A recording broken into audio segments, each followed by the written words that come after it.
গৌতম, তুমি চাইলে তোমার কিডনি বিক্রি করে দাও, কিন্তু যদি দিদিমার জন্মদিনে 5 লক্ষ টাকার বেশি দামের উপহার না আনো, তাহলে আমি তোমাকে আর তোমার জিনিসপত্র এই বাড়ি থেকে বের করে দেব, বুঝেছো? যোধপুরের কোটিপতি ব্যবসায়ী পরিবার আগরওয়াল অ্যান্ড সন্সের প্রধান গায়ত্রী দেবী জন্মদিন উদযাপিত হতে চলেছে। শহরের সবচেয়ে ধনী ও সম্মানিত ব্যক্তিরা সেই পার্টিতে আসতে চলেছেন।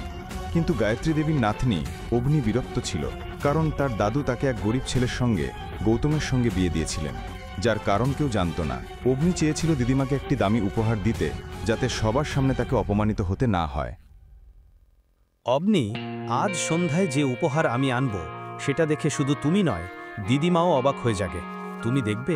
গৌতম অবনিকে বলেছিল, কিন্তু তার কোনো পরিকল্পনা ছিল না। সে এক দোকানের সামনে পৌঁছল। সেটা একটি গয়নার দোকান ছিল। সে একটি আংটির দিকে তাকিয়ে কিছু একটা ভাবছিল। এই কি দেখছো? জানো তো প্রতিটি গয়নার দাম 5 লক্ষ টাকার ওপরে শুরু হয়। হ্যাঁ জানি, দেখতে তো টাকা লাগে না। ও তাই নাকি? মারতেও টাকা লাগে না, বুঝেছো? এখন এখান থেকে চলে যাও। কিছু না জেনেই গার্ড গৌতমকে ধাক্কা দিল। যাও এখন।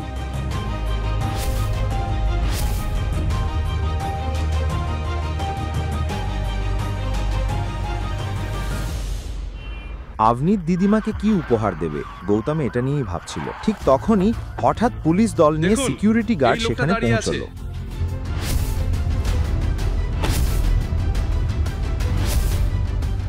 এই চোরকে গ্রেপ্তার করো। কি হলো ইন্সপেক্টর স্যার? স্যার, এই লোকটাই দোকানের বাইরে দাঁড়িয়েছিল। আমি শুধু দোকানের বাইরে দাঁড়িয়েছিলাম, আমি কোনো চুরি করিনি। চলো থানায়, সব বের হয়ে যাবে। পুলিশের লাঠির সামনে তুমি সত্যিই বলবে এই অল্প সময়ের মধ্যে কার কাছে আংটি দিলে চুরি করার পর। ইন্সপেক্টর স্যার, আমি কিছুই করিনি, দয়া করে আমাকে শুনুন।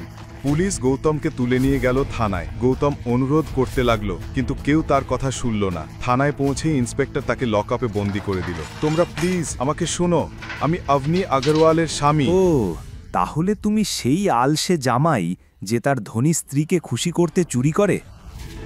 আমি বলছি ইন্সপেক্টর স্যার, 1 মিনিট অপেক্ষা করুন। আপনারা ভুল বুঝেছেন। আমি কিছুই করিনি, আমি শুধু দোকানের বাইরে দাঁড়িয়েছিলাম। আপনারা ওকে জিজ্ঞেস করুন, ও সব বলবে। কি এখনো চুরিও শুরু করেছে নাকি? ইন্সপেক্টর, আপনি ওকে মারুন বা যা খুশি করুন, আমি ওকে ছাড়াতে যাচ্ছি না। এখন গৌতম নিজেও বুঝতে পারছিল না সে কিভাবে লকআপ থেকে বের হবে। ওখানকার ইন্সপেক্টর তার একটাও কথা শুনতে চাইছিল না, বরং জোর করছিল যাতে গয়নার দোকান থেকে চুরি হওয়া আংটিটা তার কাছ থেকে উদ্ধার করা যায়। সে একটা মোটা লাঠি হাতে নিল গৌতমকে মারার জন্যে। ঠিক তখনই ইন্সপেক্টর অবাক হয়ে পিছনে তাকালো। শহরের কমিশনার সেখানে দাঁড়িয়েছিলেন। কিভাবে সাহস হলো তোমার? তুমি কি তোমার চাকরি আর ইউনিফর্মকে ঘৃণা করো? উনি একজন চোর স্যার।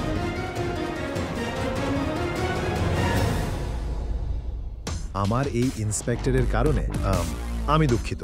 আপনি এখানে অনেক সমস্যার সম্মুখীন হয়েছেন। যা কিছু হয়েছে তার জন্য আমি ক্ষমা চাইছি স্যার।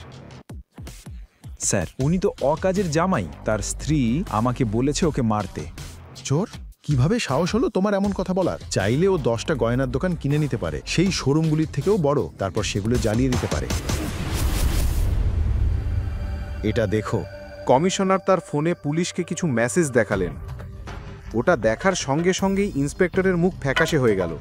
সে গৌতমের পায়ের কাছে পড়ে ক্ষমা চাইতে লাগলো।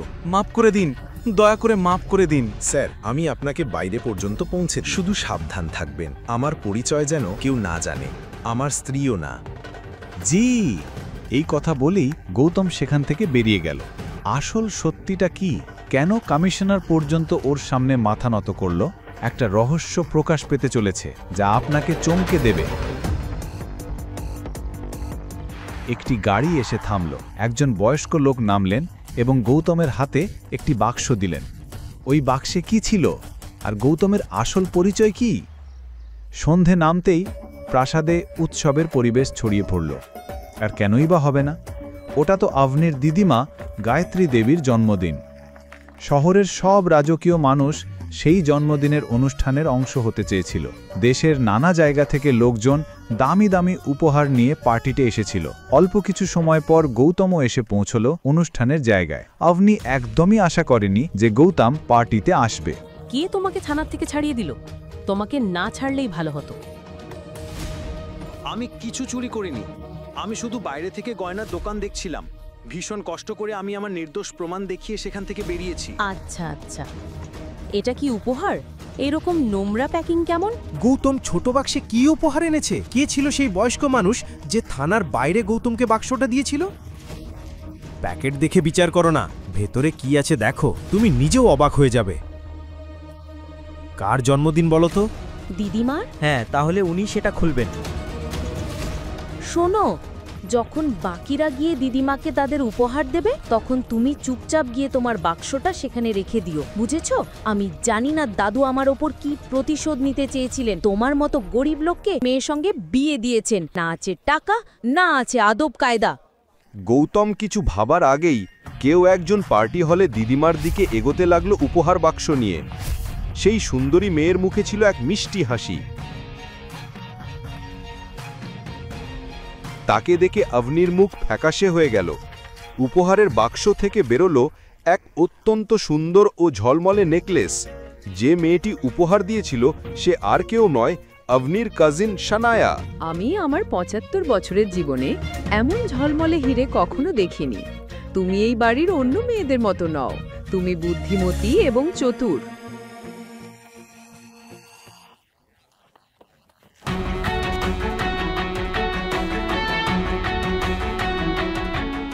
যাই হোক, এই হীরের নেকলেস নিশ্চয়ই অনেক দামি। কিন্তু গৌতমের কথার মধ্যে থাকা কটাক্ষ শানায়া বুঝতে পারল না। সে গর্ব করে পেন্ডেন্টের দাম জোরে বলল, যাতে সবাই শোনে। হ্যাঁ, ১.৫ কোটি টাকা। ১.৫ কোটি টাকা? মানে যে লোকটা শানায়াকে এই হীরেটা বিক্রি করেছে সে তার থেকেও বেশি বুদ্ধিমান।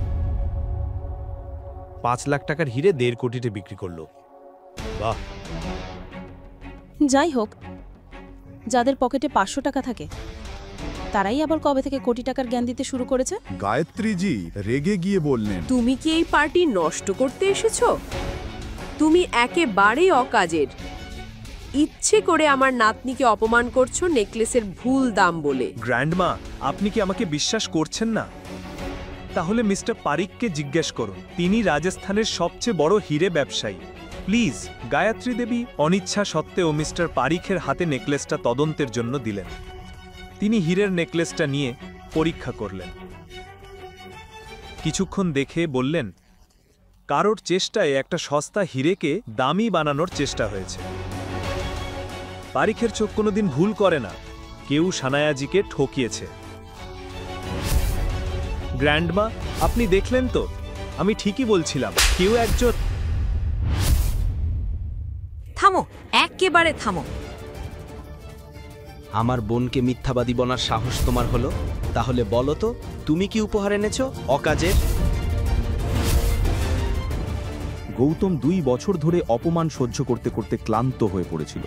সে অবনীর খারাপ ব্যবহার উপেক্ষা করেছিল, কিন্তু আজ প্রকাশ্যে অপমান সহ্য করতে পারল না। সে নিজের উপহারের বাক্সটা হাতে নিল এবং গায়ত্রী দেবীর দিকে এগোল। এটা কি সস্তার উপহার? সোমবাজার থেকে আনা আমার গ্র্যান্ডমার জন্য? যথেষ্ট। আজ থেকে আগারওয়াল পরিবার এবং আগারওয়াল পরিবারের কোনো সদস্যের আমার কাছে কোনো মানে নেই। যে কুকুরকে তোমরা ২ বছর ধরে বেঁধে রেখেছিলে সে এখন চলে যাচ্ছে, কিন্তু মনে রেখো, একদিন গায়ত্রী দেবী নিজেই আমাকে ফিরিয়ে আনতে ক্ষমা চাইতে বাধ্য হবে। ভুলো না।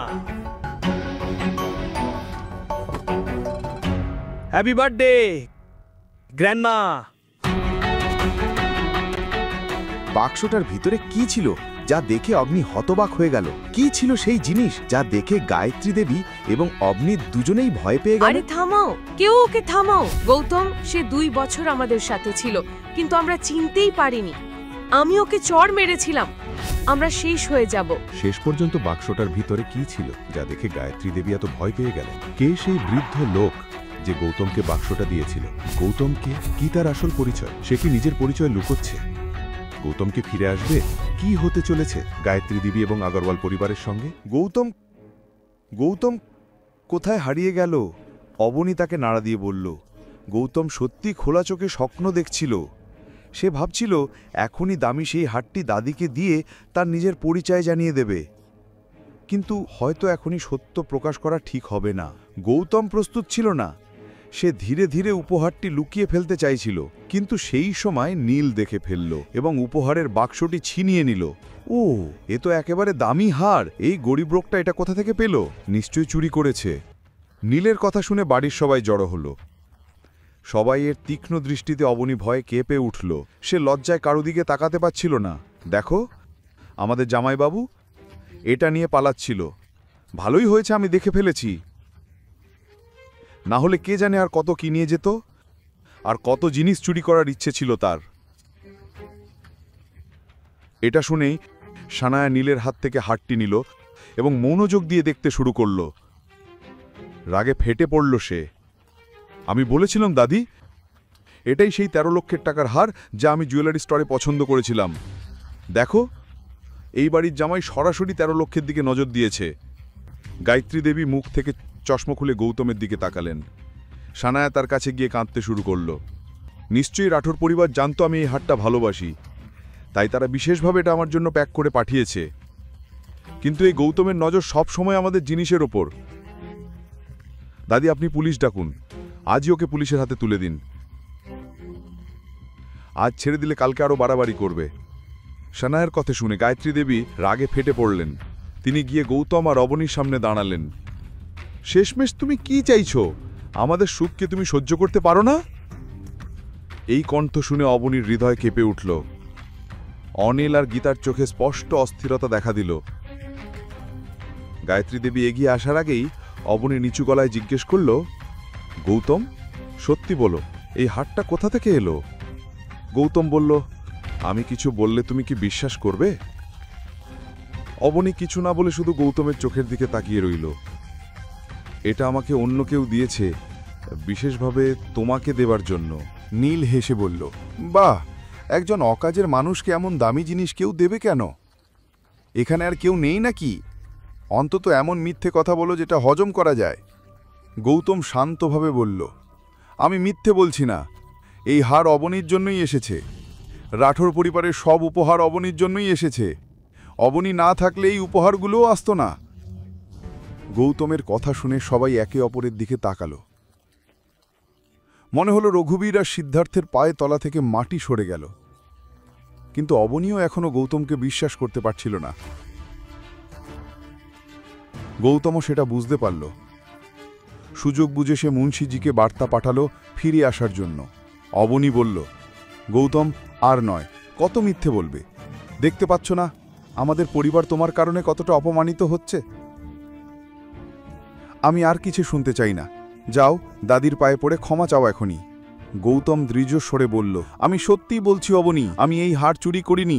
যদি তুমি বিশ্বাস না করো তবে পুলিশ ডাকতে পারো। সানায়ার আগে চিৎকার করে উঠল, হ্যাঁ, আমরা ডাকবো। তুমি আজ এখান থেকে পালাতে পারবে না।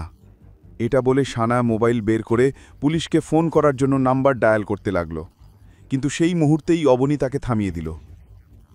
একটু দাঁড়াও সানা, এখনো কিছু প্রমাণ হয়নি। সানায়া রাগে ফেটে পড়ল, আর কি প্রমাণ বাকি আছে? তোমার স্বামী চোর, সেই ছিল চোর আর চিরকালই চোর থাকবে। এটা বলেই সে নাম্বার ডায়াল করল। কিন্তু পুলিশকে ফোন করার আগেই সামনে থেকে মুন্সিজি এগিয়ে আসতে দেখা গেল। মুন্সিজিকে পার্টিতে ফিরে আসতে দেখে গায়ত্রী দেবী হতবাক হয়ে গেলেন। আজ আসলে কি হচ্ছে? তিনি কিছু জিজ্ঞাসা করার আগেই মুন্সিজি দেহরক্ষীদের ইশারা করলেন। তার চোখ রাগে লাল হয়ে উঠেছিল। গৌতমের মতো এক বিশাল সাম্রাজ্যের মালিককে এইভাবে অপমানিত হতে তিনি সহ্য করতে পারলেন না। সব কিছু গাড়িতে তুলে নাও, একটিও জিনিস যেন না থাকে। কেউ জিজ্ঞাসা করল, কি হয়েছে স্যার, এসব কেন? আমি এখন আর কারোর সঙ্গে কথা বলতে চাই না। এই কথা শোনার সঙ্গে সঙ্গে সব দেহরক্ষীরা উপহারগুলো আবার গাড়িতে তুলতে শুরু করল। রঘুবীর আর সিদ্ধার্থ একে অপরের দিকে তাকালো। কেউ কিছু বুঝতে পারছিল না। তখনই সিদ্ধার্থ এগিয়ে এসে বোঝানোর চেষ্টা করল। স্যার, কি হয়েছে? আপনি কি কিছুর জন্য কষ্ট পেয়েছেন? কিছু যদি হয়ে থাকে আমরা বসে সমাধান করতে পারি। আমার বাবা রাঠোর পরিবারকে ভালো করেই চেনেন। তোমার বাবাকে? আমি তো তাকে চিনি না, তাই সরে দাঁড়াও আমার পথ থেকে। রাঠোর পরিবার আর আমাদের মতো লোকজনের মধ্যে কোনো সম্পর্ক? তোমার মাথা ঠিক আছে? তার রাগান্বিত মুখ দেখে সবাই ভয়ে একে অপরের দিকে তাকিয়ে রইল। কিন্তু গৌতম শান্তভাবে সব কিছু দেখছিল। অবনী আর তার পরিবারের কাছে এসব ছিল অবিশ্বাস্য। কিন্তু গায়ত্রী দেবী তার পরিবারকে প্রকাশ্যে অপমানিত হতে দেখে আর সহ্য করতে পারলেন না। রঘুবীরজি, এসব কি হচ্ছে? আপনি কিছু বলছেন না কেন? রঘুবীর মাথা নিচু করল।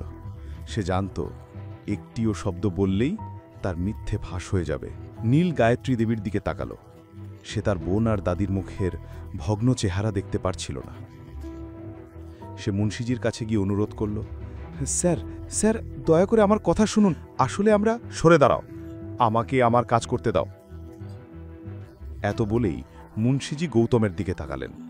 সেই সময় গৌতম সানায়ার দিকে ইশারা করল। মুন্সিজির চোখ হঠাৎ পড়ল সানায়ার হাতে থাকা নেকলেসে। এই নেকলেস কোথা থেকে পেলে? আমি আপনাকে বুঝাতে চাইছিলাম, এই নেকলেস গৌতম চুরি করেছে, আর সেই জন্যই আমরা পুলিশকে ডাকতে যাচ্ছিলাম। এটা স্পষ্ট ছিল যে নীল সুযোগ নিয়ে কথাটা ঘুরিয়ে দিচ্ছে। কিন্তু এই কথা শুনে মুন্সিজির রাগ চরমে উঠল। কে বলেছে যে ওরা এই নেকলেস চুরি করেছে? স্যার, নীল সত্যিই বলছে এই নেকলেস। আমার মালিক যদি আমাকে এখানে আসতে না বলতেন তবে আমি কখনো তোমাদের দোরগোড়ায় পা রাখতাম না। এই বলে মুন্সিজি গায়ত্রী দেবীর চোখের দিকে তাকালেন। হঠাৎ তার দৃষ্টি গিয়ে পড়ল অবনীর কাছে। অবনীকে দেখে তিনি সানায়ার হাত থেকে নেকলেস নিয়ে সরাসরি অবনীর হাতে দিলেন। মিস অবনী, আমাকে ক্ষমা করবেন, অকারণে আপনাকে এই কষ্ট ভোগ করতে হলো। আসলে এই নেকলেস বিশেষভাবে ছোট হুকুম আপনাকে পাঠিয়েছেন। এই কথা সবাইকে ভাবিয়ে তুলল। এখন সবাই বিশ্বাস করতে লাগলো একটু আগে গৌতম যা বলছিল তা সত্যি ছিল। কিন্তু অবনী এখনও নিজের কানে বিশ্বাস করতে পারছিল না। আমার জন্যে পাঠানো হয়েছিল? কিন্তু কেন? এবার মুন্সিজি গৌতমের দিকে তাকিয়ে বললেন, কারণ আমাদের ছোট হুকুম আপনাকে পছন্দ করেন, আর সেই জন্যই এই ছোট্ট উপহার আপনাকে পাঠিয়েছেন। এই সব উপহারও তার পক্ষ থেকে এসেছে। গায়ত্রী দেবী স্তব্ধ হয়ে গেলেন। গীতা আর অনিলও বিশ্বাস করতে পারছিল না। কিন্তু সবচেয়ে অবাক হল অবনী, কারণ সে কখনোই সেই মানুষটিকে দেখেনি যিনি তার জন্য উপহার পাঠিয়েছেন। আমি কিছুই বুঝতে পারছি না, আপনার ছোট হুকুম আসলে কে? এই প্রশ্ন শুনে মুন্সিজি আর গৌতম একে অপরের দিকে তাকালো, কিন্তু সঙ্গে সঙ্গে গৌতম ইশারা করল যেন কোনো কিছু প্রকাশ না করা হয়। আপনি সঠিক সময়ে সব জানতে পারবেন, আমি এখন কিছু বলতে পারবো না। আমার এখন চলে যাওয়া উচিত। এই বলে মুন্সিজি দ্রুত বেরিয়ে গেলেন। অবনী কিছুক্ষণ নির্বাক দাঁড়িয়ে রইল। আজ সে এমন এক সত্যের সামনে দাঁড়িয়েছিল যা সহজে মেনে নেওয়া সম্ভব নয়, কিন্তু 1 বছরের মধ্যেই তাকে একই সত্যের মুখোমুখি হতে হবে। এই ভেবে অবনী ছুটে গেটে গেল মুন্সিজিকে থামাতে। কিন্তু আমি আপনার মাস্টার সম্পর্কে না জেনে এই নেকলেস নিতে পারবো না। কিন্তু মুন্সিজি তখনই চলে গিয়েছিলেন। এখন সবার দৃষ্টি স্থির হল অবনী আর গৌতমের দিকে। গোটা হলঘরে এক অদ্ভুত নীরবতা নেমে এলো। তখনই গৌতম নীরবতা ভাঙল। অবনী, আমি তো তোমাকে বলেছিলাম আমি নেকলেস চুরি করিনি। গৌতমের এই কথা শুনে অবনী নিজের ভুল বুঝতে পারল। কিন্তু অন্যদিকে গায়ত্রী দেবীর সামনে এক বিশাল সুযোগ দেখতে পেলেন। গায়ত্রী দেবী সব সময় টাকার পেছনে ছুটেছেন। বয়স বাড়ার সঙ্গে সঙ্গে সেই আসক্তি আরও প্রবল হয়েছে।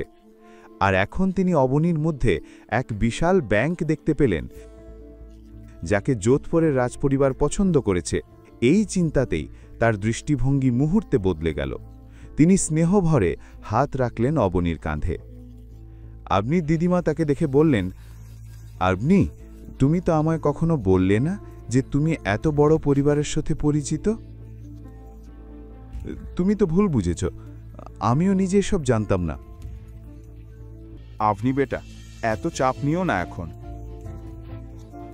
গীতা তখন বলল, আপনি তো অনেক ছোট, আমার মেয়েটাও আমার মতো সুন্দরী।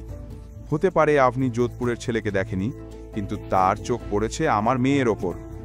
গীতা কথা বলছিল আর গায়ত্রী দেবী আবনির দিকে তাকিয়ে রইলেন। তিনি বললেন, আভনিমা, দেখো, ভাগ্য নিজেই তোমার কাছে এসেছে, তাই আজ আমি যা বলছি তা এড়িয়ে যেও না। গৌতমকে ডিভোর্স দাও আর যোধপুরের ছেলেটিকে বিয়ে করো। জীবনে প্রথমবারের মতো তোমার মাও বুদ্ধির কথা বলেছে। আমারও তাই মনে হচ্ছে। যত তাড়াতাড়ি সম্ভব গৌতমকে ডিভোর্স দাও। সাথে বিয়ে হবার পর থেকেই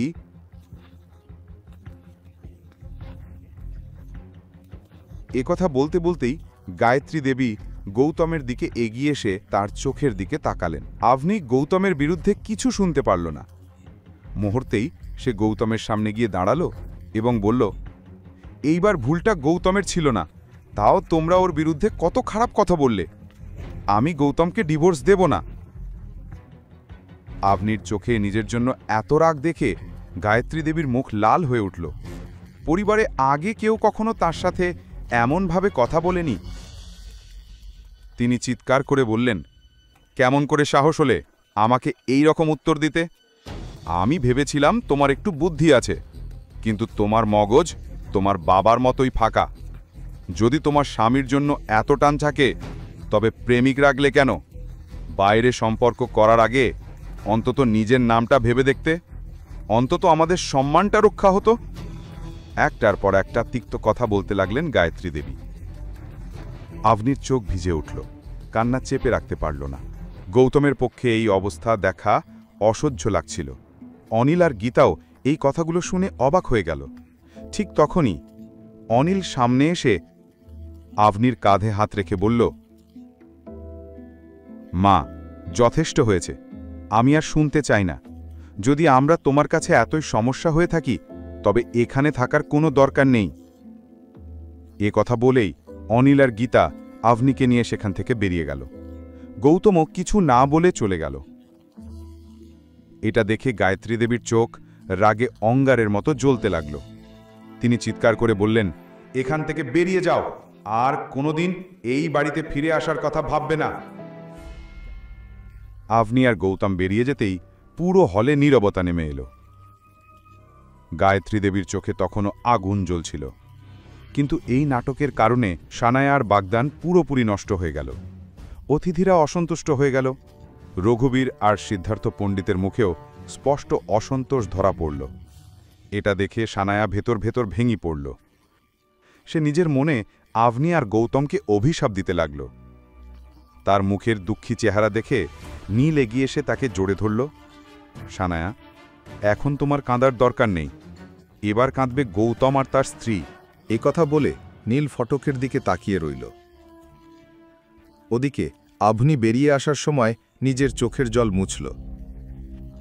কয়েক মুহূর্ত পর সবাই গাড়িতে উঠল আর বাড়ির দিকে রওনা হল। আভনি নিজের বলা কথাগুলো মনে করে গৌতমের দিকে তাকাল। গৌতম তখন গাড়ি চালাচ্ছিল। আভনি ধীরে বলল, গৌতম, নীলের সাথে ঝামেলায় যেও না। গৌতম ছোট করে উত্তর দিল, হ্যাঁ। আভনি বলল, ওর থেকে যতটা সম্ভব দূরে থেকো। ও গুন্ডাদের সাথে মিশে থাকে, ঝামেলায় গেলে সে নিশ্চয়ই প্রতিশোধ নেবে। আমি তো ছোটবেলা থেকেই নীলকে কখনোই পছন্দ করিনি। গৌতম বলল, ঠিক আছে, মাথায় রাখব, তবে আমার মনে হয় না সে কিছু করবে। গাড়ির পেছনের সিটে চুপচাপ বসেছিল গীতা আর অনিল। গীতার চোখে তখনও রাগ ঝলকাচ্ছিল, তবে হয়তো সে অপেক্ষা করছিল বাড়ি পৌঁছনোর।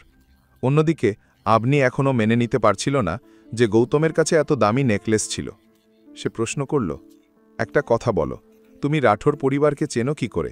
এত লোকের মধ্যে কেন তোমাকেই তারা এই নেকলেস দিল? একথা শুনে গৌতম ভেবেছিল আজই সব সত্যি বলে দেবে, কিন্তু পরের মুহূর্তেই তার মনে পড়ল দীপশিখার কথা, যার সাথে 1 বছর পর তার বিয়ে হওয়ার কথা ছিল। এই চিন্তাতেই সে থেমে গেল। সে বলল, না আভনি, আমি রাঠোর পরিবারকে একেবারেই চিনি না। কাল যখন তোমরা সবাই চলে গেলে তখন আমি ওই বৃদ্ধ লোকটার সাথে জুয়েলারি শপে দেখা করি। উনি আমায় নেকলেসটা দিলেন। আমি কিছু জিজ্ঞেস করার আগেই উনি চলে গেলেন। শুধু এটুকুই বললেন, নেকলেসটা তোমাকে দিতে। গীতা অবাক হয়ে বলল, এটাই সত্যি? গৌতম উত্তর দিল, তোমাদের সামনেই বললাম, ওই লোক নিজেই এটা বলেছিল। একথা শুনে গীতা ভ্রু কুঁচকাল আর নিচু স্বরে বিড়বিড় করতে লাগল, ভালো হয়েছে নেকলেস দিয়েছে, বোমাও দিতে পারত, তাহলে এই লোক তো সেটাও ঘরে নিয়ে আসত। যাই হোক, ওর বুদ্ধি আছে, কিন্তু এ লোকটার একটুও নেই। হায় ভগবান, যখন মগজ বিলানো হচ্ছিল তখন এ লোকটা কোথায় ছিল? আপনি তার মায়ের কথা উপেক্ষা করল এবং গৌতমকে বুঝিয়ে বলতে শুরু করল। গৌতমও মনোযোগ দিতে লাগল। এভাবে তোমার কারো কাছ থেকে কিছু নেওয়ার দরকার নেই। তুমি জানো না মানুষ কিভাবে তোমার সুযোগ নেয়? পরের বার যতক্ষণ না তুমি সেই মানুষকে চিনতে পারছো ততক্ষণ পর্যন্ত তার কাছ থেকে কিছু নিও না। গৌতম মাথা নাড়ল। হ্যাঁ, আমি আর কখনো এমন ভুল করব না। গৌতমের সঙ্গে কথা শেষ করে আভনি গাড়ি থেকে নেমে এলো। সে বুঝতে পারল যে মুন্সিজি তার অনুভূতি প্রকাশ করার জন্য গৌতমের চেয়ে ভালো উপায় খুঁজে পাননি। কিন্তু আভনি জানত না যে মুন্সিজি এই কথাগুলো বলেছিলেন গৌতমের পরামর্শেই, আর পুরো নাটকটা সাজানো হয়েছিল। অন্যদিকে গাড়ি চালাতে চালাতে গৌতম বারবার আভনির দিকে তাকাচ্ছিল। আভনিকে মিথ্যে বলার চিন্তাটা সে ভুলে গিয়েছিল। ভেতর থেকে তার কষ্ট হচ্ছিল। আভনি, আমি দুঃখিত, আমি তোমাকে মিথ্যে বলেছি, কিন্তু আমি কি করতে পারতাম? এর বাইরে আমার আর কোনো উপায় ছিল না। যদি তোমাকে সত্যি বলি তাহলে মুন্সিজির সঙ্গে করা প্রতিশ্রুতি ভাঙতে হবে। তাই আগামী 1 বছর আমি তোমাকে সত্যি বলতে পারবো না। অগ্রওয়াল হাউস থেকে ফেরার পর সবার মুখে বিষণ্ণতা ছড়িয়ে পড়েছিল। এক এক করে সবাই ঘরের ভেতরে ঢুকে গেল। রাত হয়ে গিয়েছিল। ঘরে ঢুকতেই গীতা গৌতমের উপর খিটখিটে শাশুড়ির মতো তীক্ষ্ণ কথার ঝড় তুলল। গৌতম মাথা নিচু করে চুপচাপ সব শুনছিল। এই বেয়াদবের মুখটা তো দেখো, এত কিছু বলার পরেও বেশরমের মতো দাঁড়িয়ে আছে, মুখে যেন দই জমে গেছে। অবনীর পূজনীয় দাদাজি যদি আমার মেয়ের বিয়ে এই মহান ব্যক্তির সঙ্গে না দিতেন তাহলে আজ আমার মেয়েও কোনো বড় ঘরের বউ হতো। বড় ঘর তো দূরের কথা, আমাদের এখন নিজেদের ঘরেই একটা ভূত পালতে হচ্ছে। গৌতম, আর না, অনেক হয়েছে তোমার এই অকর্মণ্যতা। বসে বসে ফ্রি রুটি খেয়ে যাচ্ছ। তোমার জন্যই আমাদের সবসময় লোকজনের সামনে লজ্জায় পড়তে হয়। এখন যেতেই হবে এবং কোথাও একটা চাকরি খুঁজে বের করো। আমাদের আর এত টাকা নেই যে তোমাকেও খাওয়াবো। আজ যদি এর কোনো চাকরি থাকতো তাহলে সিদ্ধার্থকে এত কিছু বলার সুযোগ মিলত না। মা বাবা, দুঃখিত, আমার জন্য আপনাদের মানুষের তিরস্কার শুনতে হয়েছে, কিন্তু এমন নয় যে আমি চেষ্টা করিনি। যেখানেই চাকরির জন্য যাই সব ঠিকঠাক চলতে চলতে শেষে গন্ডগোল হয়ে যায়। তাহলে সোজা বলে দাও যে সারা জীবন আমাদের ঘাড়েই চড়তে চাও। ছাড়ো গীতা, বাবা বললেন, তুমি তো গরুর সামনে বাঁশি বাজাচ্ছ। গৌতম মাথা নিচু করে চুপ করে রইল। অবনী কিছু না বলেই তার দিকে তাকিয়ে রইল। আমি চেষ্টা করব যত দ্রুত সম্ভব কোনো না কোনো চাকরি পেতে। চাকরি খুঁজে লাভ নেই। তুমি যদি কোনো ছোটখাটো কাজও করো তবুও মানুষ তিরস্কার করবে। ওদের নতুন আলোচনার বিষয় হয়ে যাবে তুমি, তাই বাড়িতেই থাকো, ঘরের কাজ করো। অবনীর কথার পর গৌতম কিছু বলতে পারল না। গীতা মাথা ধরে বসে পড়ল এবং রাগ ভরা চোখে গৌতমের দিকে তাকালো। এখন যাও, এখানে দাঁড়িয়ে কি করছো? যাও গিয়ে রান্না করো। গীতার জোরালো কথা শুনে গৌতম কিচেনের দিকে চলে গেল। আর যদি ডালে একটুও বেশি নুন হয় তাহলে পুরো ডাল তুমি একাই খাবে। গীতা মাথা টিপতে টিপতে বলল এই কথা। নিজের মাকে এভাবে দেখে অবনী তার পাশে গিয়ে বসল। অবনী, মা, তুমি যেন জেদ ধরে বসে আছো এই লোকটার সঙ্গে থাকার। তোমার সামনে এত বড় একটা সম্পর্কের প্রস্তাব আছে আর তুমি তা ফিরিয়ে দিচ্ছ। ভগবান তো খুব কম মানুষের ওপর এত দয়া করেন, তাদের আশীর্বাদ ফিরিয়ে দিও না। এই লোকটাকে তালাক দাও। মা, আপনি যতবারই বলেন আমার উত্তর বদলাবে না। আমার উত্তর একটাই থাকবে, আমি গৌতমকে তালাক দেব না। শেষ পর্যন্ত তাকে তালাক দেওয়ার কোনো কারণই তো নেই। সে কখনো আমার সঙ্গে উঁচু গলায় কথা বলেনি, আমার প্রতিটি কথা মেনে চলে আর নিজের সর্বোচ্চ চেষ্টা করে। এখন যদি কিছু না হয় তাতে তার কি দোষ? গীতা বিরক্ত হয়ে উঠে ঘর থেকে চলে গেল। যখন সন্তান নিজের জীবন নষ্ট করার সিদ্ধান্ত নেয় তখন মা বাবা কী বা করতে পারে? বলতে বলতে গীতা ঘরে ঢুকে গেল। অনিলও বিরক্ত হয়ে বাইরে বেরিয়ে গেল। এদিকে গৌতম রান্নাঘরে দাঁড়িয়ে অবনীর এই কথাগুলো শুনে ফেলেছিল। আজ নিজের জন্য অবনীর মনে জায়গা পেয়ে তার মন ভরে গেল আনন্দে। অন্যদিকে সানায়ার বাগদান হওয়ার পর গায়ত্রী দেবী আগামী পরিকল্পনায় ব্যস্ত হয়ে পড়েছিলেন। রঘুবীর পণ্ডিতের মেয়ের সঙ্গে সানায়ার বাগদান করিয়ে তার মধ্যে এক নতুন আশার আলো জ্বলেছিল। তাছাড়া তিনি আশাবাদী ছিলেন যে অবতার গ্রুপ যোধপুরে সবচেয়ে বড় শপিং মল বানাতে যাচ্ছে, যার জন্য বহু স্থপতি প্রতিষ্ঠান নিজেদের আবেদন পাঠিয়েছে এবং তাদের মধ্যেই একটি হল আগরওয়াল গ্রুপ। স্বামী হিম্মত আগরওয়ালের মৃত্যুর পর গায়ত্রী দেবী নিজেই পুরো ব্যবসার দায়িত্ব নিয়েছিলেন। তবে কয়েক বছর ধরে কোম্পানি ক্ষতির মুখে পড়েছে আর তিনি যে কোনোভাবে আগরওয়াল গ্রুপকে আবার শীর্ষে তুলতে চাইছিলেন। এর জন্য তাদের ডিজাইনটি নির্বাচিত হওয়াটা খুব জরুরি ছিল। যদিও দাদিশা অবনীর পরিবারকে বাড়ি থেকে আলাদা করে দিয়েছিলেন, তবুও অবনী এখনও আগরওয়াল গ্রুপের ডিজাইনার হিসেবে কাজ করছিল। তার আশা ছিল একদিন তার কাজ দেখে হয়তো দাদিশা খুশি হবেন এবং আবার তাকে নিজের মতো করে গ্রহণ করবেন। অবনী যখন আবাতার গ্রুপের প্রজেক্টের কথা জানতে পারে, তখনই সে নিজের সব কাজ ফেলে দিন-রাত ডিজাইন তৈরিতে লেগে যায়। তার নিজের উপর পূর্ণ আত্মবিশ্বাস ছিল। আজও সবাই জানে মুম্বাইয়ের শীর্ষ কলেজ থেকে অবনী আর্কিটেকচারের পড়াশোনায় টপ করেছিল। তার স্বপ্ন ছিল একদিন দাদিশা তাকে আগরওয়াল গ্রুপের ডিজাইন ডিরেক্টর বানাবেন। যদি আবাটার গ্রুপ প্রজেক্টে অবনীর ডিজাইন নির্বাচিত হয়, তাহলে আগরওয়াল গ্রুপের ডিজাইন ডিরেক্টর হওয়া থেকে তাকে কেউ আটকাতে পারবে না। গৌতম যখনই রাতে অবনীকে কাজ করতে দেখত, তখনই তার মনে হতো সে এখনই অভিনবকে ফোন করে অবনীর ডিজাইন সিলেক্ট করিয়ে দেয়। অবনীর ডিজাইন দেখে তারও বিশ্বাস ছিল অবনীরই ডিজাইন নির্বাচিত হবে, কিন্তু সে অবনীর নিজের প্রচেষ্টার পথে বাধা হতে চায়নি। তাই ডিজাইন সিলেকশনের দিন গৌতম শুধু অবনীকে দই চিনি খাইয়ে অল দ্য বেস্ট বলে তাকে আগরওয়াল গ্রুপে নামিয়ে দেয়। এরপর সে পরিকল্পনা করতে থাকে যখন অবনী সন্ধে ফিরে আসবে তখন সে কিভাবে তার জয় উদযাপন করবে। অন্যদিকে অবনীও আত্মবিশ্বাসী ছিল। সে ভাবছিল হয়তো দাদিশার মনে যে রাগ ছিল তার প্রতি ডিজাইন দেখে তা দূর হয়ে যাবে। কনফারেন্স রুমে সবাই নিজ নিজ ডিজাইন নিয়ে এসে গেছে। অবনী গায়ত্রী দেবীর কাছে গিয়ে বললে, দাদিশা, এটা আমার ডিজাইন। গায়ত্রী দেবী অবনীর হাত থেকে ডিজাইন নিয়ে দেখতে শুরু করলেন। ঠিক আছে, ওখানে বসো। তিনি বড় চেয়ারটার চারপাশে সাজানো কিছু চেয়ারের মধ্যে একটির দিকে ইশারা করলেন। অবনী ঘুরে যখন সেই চেয়ারের দিকে তাকালো, তার পায়ের তলা থেকে যেন মাটি সরে গেল। সামনেই নীল বসেছিল, যার চোখে তখনও প্রতিশোধের আগুন জ্বলছিল। অবনী এক মুহূর্ত থেমে গভীর শ্বাস নিল এবং পরের মুহূর্তেই তার পাশে গিয়ে বসে পড়ল। অবনী, তুমি কেন এখানে সময় নষ্ট করতে এসেছ? এর চেয়ে ভালো ছিল যদি তুমি তোমার সুমের প্যালেসের প্রেমিককে বলতে, সে এক মুহূর্তে তোমার ডিজাইন সিলেক্ট করিয়ে দিত। বেশি হলে কি হতো? তোমাকে তার সঙ্গে এক রাত কাটাতে হতো। আমার কথা ছাড়ো, তুমি আজ এই চেয়ারে বসতে পেরেছ শুধু দাদিশার দয়ার জন্য। তুমি এই জায়গার যোগ্য নও। তোমার আর্কিটেকচার আর ডিজাইনিংয়ের সঙ্গে দূর দূর পর্যন্ত কোনো সম্পর্ক নেই। নীল এই কথা শুনে চারপাশে তাকালো। যদিও লাগে তার শরীর গরম হয়ে গিয়েছিল, তবুও সে নিজেকে সংযত রাখল।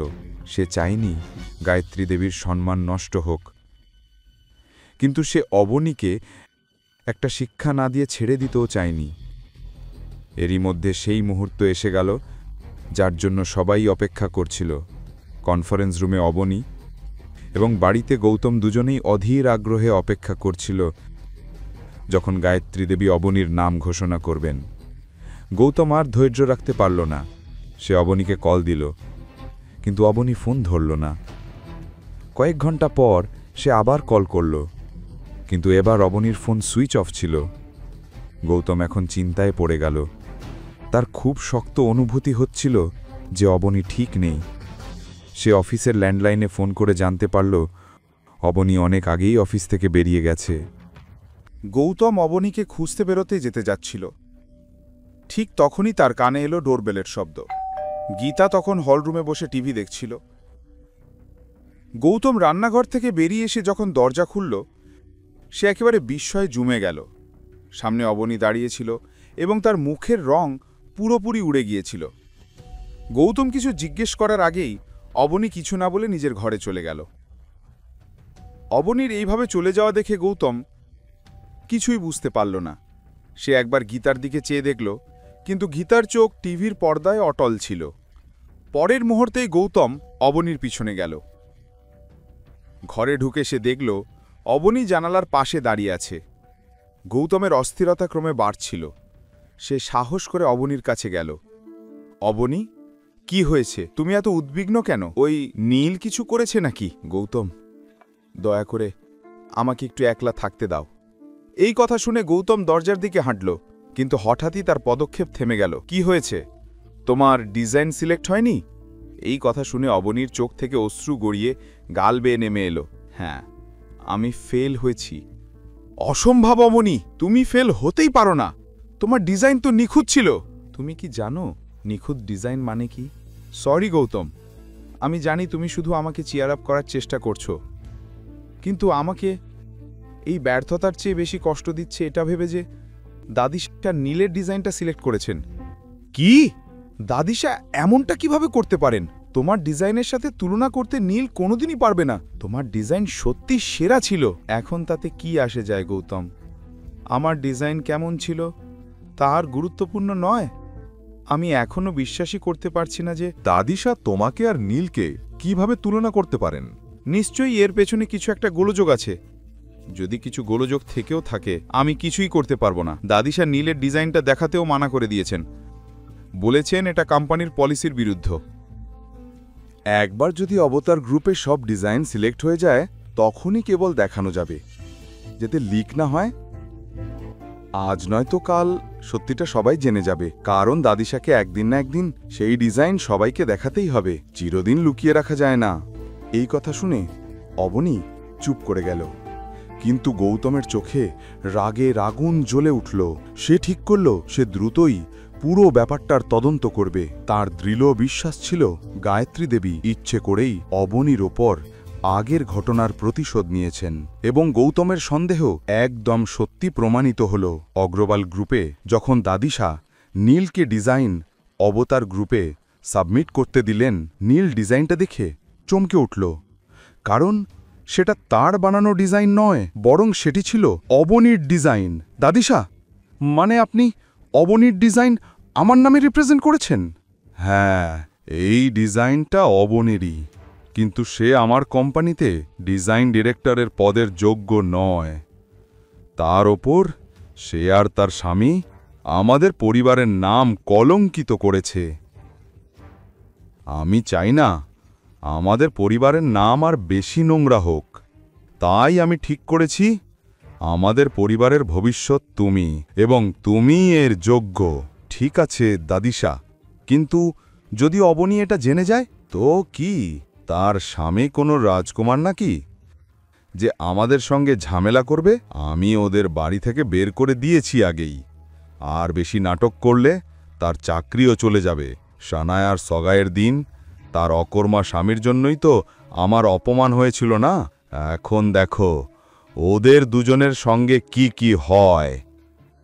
একদিকে গায়ত্রী দেবী অবনী থেকে প্রতিশোধ নেওয়ার প্রথম পদক্ষেপ নিয়ে ফেলেছিলেন, অন্যদিকে গৌতম অবনীকে দুঃখী দেখতে পারছিল না। সে বিশ্বাসই করতে পারছিল না যে নীলের মতো এক ভোগ বিলাসে ডুবে থাকা মানুষ, যার শুধু পার্টি করার নেশা, সে সারা রাত বসে ডিজাইন তৈরি করবে।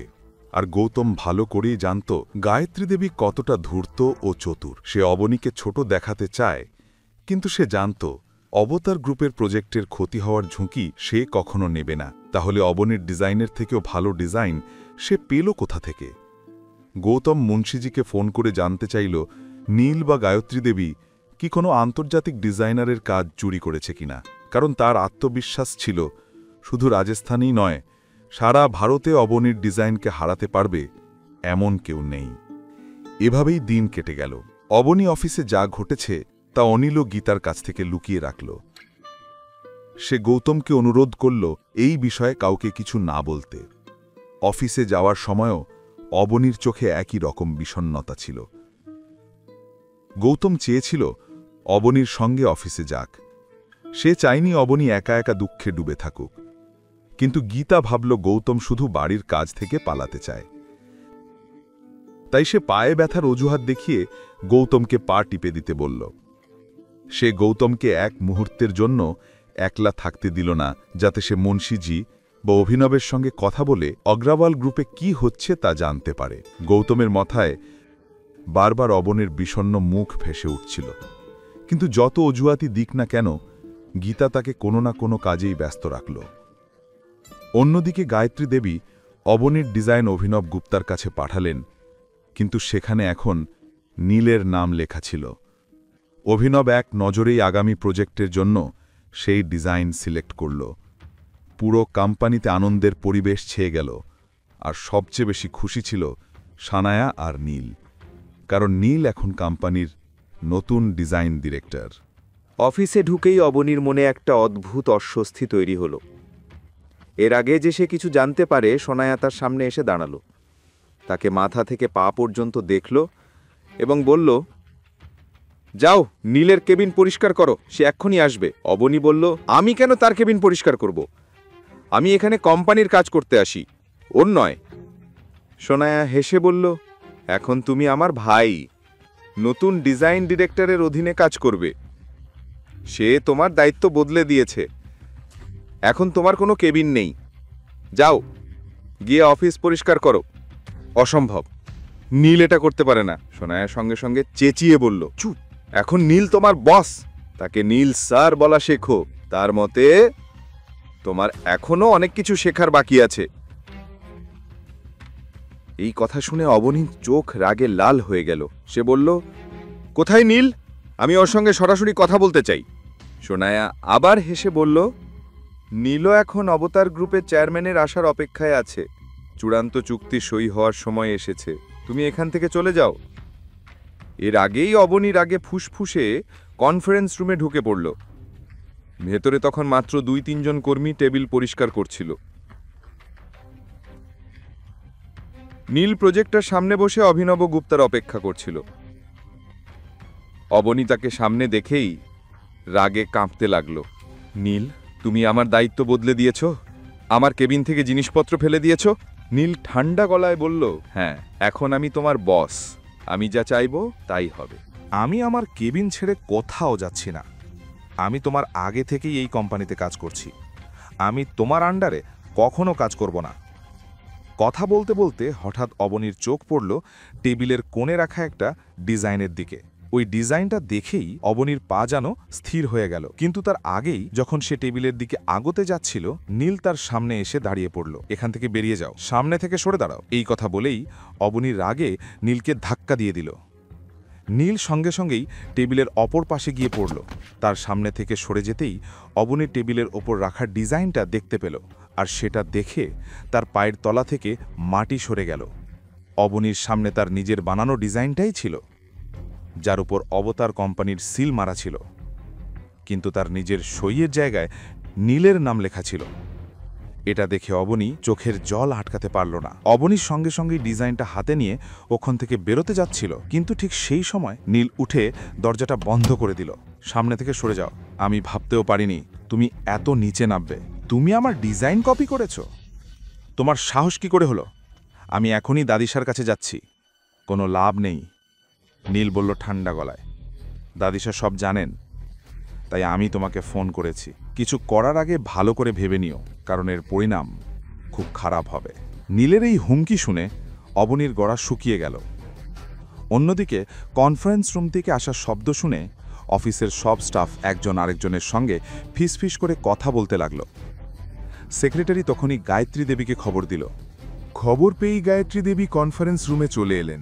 তিনি বুঝে গিয়েছিলেন অবনী নিশ্চয়ই সব জানতে পেরেছে। তিনি যখন রুমের বাইরে পৌঁছালেন, অবনী আর নীল তার সামনে দাঁড়িয়েছিল। অফিসের বাকি কর্মীরাও চক্র তৈরি করে গায়ত্রী দেবীকে দেখতে লাগল। সবাই কাজে ফিরে যাও, তিনি কঠোর গলায় বললেন। অবতার কোম্পানির চেয়ারম্যান এখনই আসছেন, তার আগে যেন সবকিছু স্বাভাবিক লাগে। গায়ত্রী দেবীর নির্দেশ শুনে সবাই নিজেদের কাজে লেগে গেল। তিনি নীল আর অবনীর কাছে এসে বললেন, এখানে কি নাটক চলছে নীল? অবনী বলল, আমার ডিজাইন চুরি করেছে। স্টার গ্রুপের চেয়ারম্যান আমার ডিজাইনটাই সিলেক্ট করেছেন, তাহলে নীল কিভাবে আমার ডিজাইন নিজের বলে দাবি করে? আমার জায়গায় সে কিভাবে ডিজাইন ডিরেক্টর হলো? আমি এই সত্যটা অভিনবজিকে বলবই। গায়ত্রী দেবী অবনীর কথা শুনে রেগে উঠলেন। তিনি অবনীর হাত জোরে চেপে ধরে অফিসের বাইরে টেনে নিয়ে গেলেন।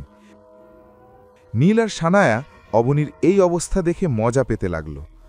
গায়ত্রী দেবী ঠান্ডা গলায় বললেন, আমি বললাম না অবতার কোম্পানির চেয়ারম্যানের সামনে আমার কোনো ঝামেলা চাই না। তুমি যদি তোমার আবেগ কন্ট্রোল করতে না পারো তাহলে এখান থেকে চলে যাও। যেভাবে তোমার স্বামী বিনা পরিশ্রমে খায় তুমিও তাই করো।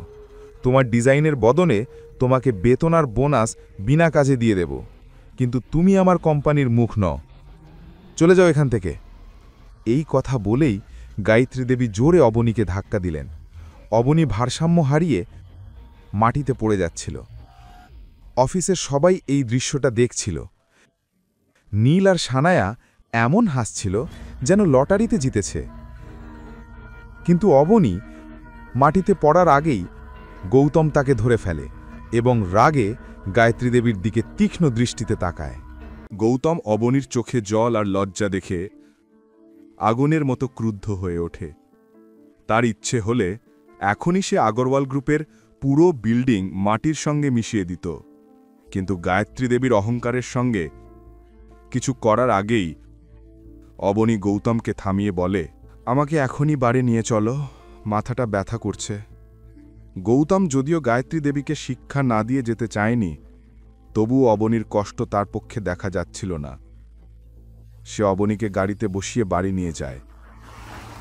যাওয়ার সময় সে গায়ত্রী দেবী ও নীলের মুখে এক রকমের স্বস্তির হাসি দেখে আর মনে মনে প্রতিজ্ঞা করে, যেভাবে আজ অবনীকে সবার সামনে অপমান করা হলো, ঠিক তেমনই অপমান আমি গায়ত্রী দেবী আর নীল দুজনেরই করব। গাড়ি চালাতে চালাতে গৌতম অবনীর ছড়িয়ে পড়া চুলের ফাঁকে তার চোখের জল লক্ষ্য করে। অবনী, কি হয়েছে? দাদি এমন কেন করলেন? দাদিশা শব্দটা শুনেই অবনী হাউমাউ করে কেঁদে ওঠে। দাদিশা আমার তৈরি করা ডিজাইনটা আজ নীলকে দিয়ে দিলেন। আমি আজ নিজের চোখে দেখলাম যে ডিজাইনটা সিলেক্ট হয়েছে ওটা আমার, আর এখনও ডিজাইনটার উপর আমার নামের জায়গায় নীলের নাম লেখা ছিল। কিন্তু যখন আমি দাদির কাছে এই বিষয়ে জানতে চাইলাম, তিনি উল্টে আমাকে হুমকি দিলেন। আমি কখনো ভাবিনি যে দাদি এমন নিচু কাজ করবেন। কে এই সবের পেছনে দাদিশার হাত আছে? আর নীল কি তার আড়ালে এইসব করছে? গৌতমের রাগ চরমে উঠেছিল। সে ঠিক তখনই অভিনবকে ফোন করতে যাচ্ছিল, কিন্তু পর মুহূর্তেই নিজেকে থামিয়ে দেয়। অন্যদিকে অবনী চায়নি গীতা আর অনিল এই কথা জেনে চিন্তা করুক। এই ভেবে সে চোখের জল মুছে নেয় আর দুজনে একসঙ্গে বাড়ির ভেতরে ঢোকে। গৌতম, মা বাবা যেন কিছু টের না পায়। ঠিক আছে, তোমার মতোই হবে। তুমি যাও রান্নাঘরে, আমি একটু একা থাকতে চাই। গৌতম অবনীর ক্লান্ত চোখের দিকে তাকায় আর তারপর রান্নাঘরের দিকে চলে যায়।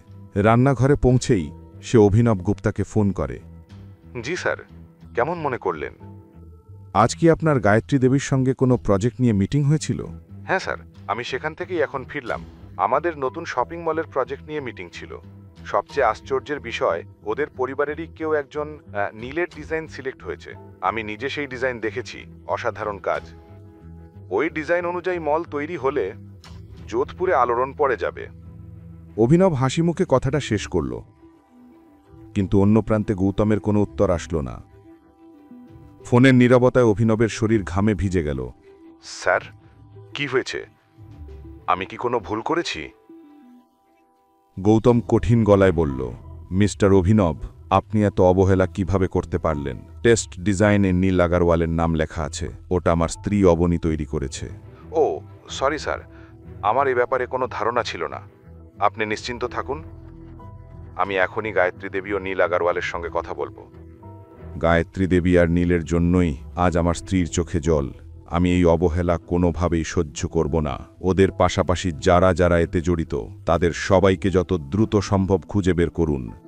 জি স্যার, চিন্তা করবেন না, এরা কেউই আর বাঁচবে না। ঠিক তাই হওয়া উচিত। এখন কি করতে হবে আমি আপনাকে কাল সকালে ফোন করে জানাবো। জি স্যার। এই কথা শুনে গৌতম ফোন কেটে দেয় আর জানালার বাইরে তাকিয়ে থাকে রাগে ফুঁসতে ফুঁসতে। তার চোখে তখন আগুনের প্রতিশোধের আগুন জ্বলছিল। গায়ত্রী দেবী, এখন দেখো আমি কি করি। এখন আর সহ্য হবে না তোমার ইচ্ছে মতো চলা। অবনীর চোখে যে জল এসেছে তার দাম তোমাকে দিতেই হবে। দেখতে দেখতে রাত হয়ে গিয়েছিল।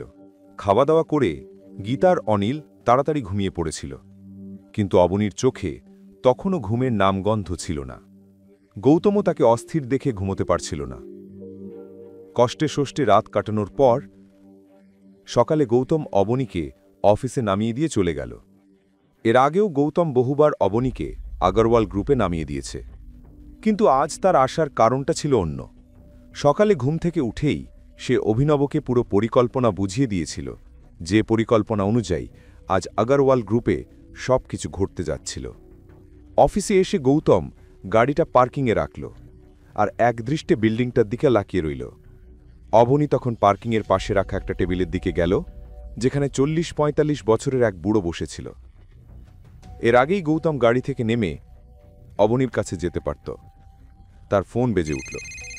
স্ক্রিনে অভিনব গুপ্তার নাম দেখে সে কল রিসিভ করল আর অবনীর দিকে তাকিয়ে রইল। স্যার, অফিস পৌঁছে গেছি। আপনার বলা নাটক শুরু হতে আর বেশি দেরি নেই। অভিনব, খেয়াল রেখো কারো যেন আমার উপর সন্দেহ না হয়। স্যার, আপনার বলা প্রতিটা কথা আমি ভালো করে বুঝে নিয়েছি। Trust me, I will not let you down. Good. এরপর গৌতম সঙ্গে সঙ্গে কলটা কেটে দিল আর গাড়ি থেকে নেমে অবনীর দিকে তাকিয়ে রইল। অবনীর মুখে তখনও গায়ত্রী দেবীর ভয় স্পষ্ট ছিল। গৌতম বলল, অবনী, দাদিশার কথা বেশি ভেব না। সত্যি বেশি দিন লুকিয়ে থাকে না। দেখো, দাদিশা তোমাকে ছাড়া ওই কন্ট্রাক্ট সাইন করতে পারবে না। তুমি এই প্রজেক্টের অংশ না হলে আগরওয়াল গ্রুপও অবতার গ্রুপের সঙ্গে পার্টনারশিপ করতে পারবে না। গৌতমের কথাগুলো অবনী তেমন গুরুত্ব দিল না। এর আগে সে কিছু বলার আগেই সামনে থেকে নীল আসতে দেখা গেল। নীল এসে অবনীর দিকে মাথা থেকে পা পর্যন্ত তাকাল। ও, গতকালের কাণ্ডের পরও আজ তুমি অফিসে চলে এসেছ, তাও আবার ওই লুজারের সঙ্গে। কি দেখছ? নিজের বসের সামনে এত অহংকারে দাঁড়িয়ে থেকো না। বস তুমি? নিজের মুখ আয়নায় দেখেছ কোনোদিন? বেশি কথা বলো না।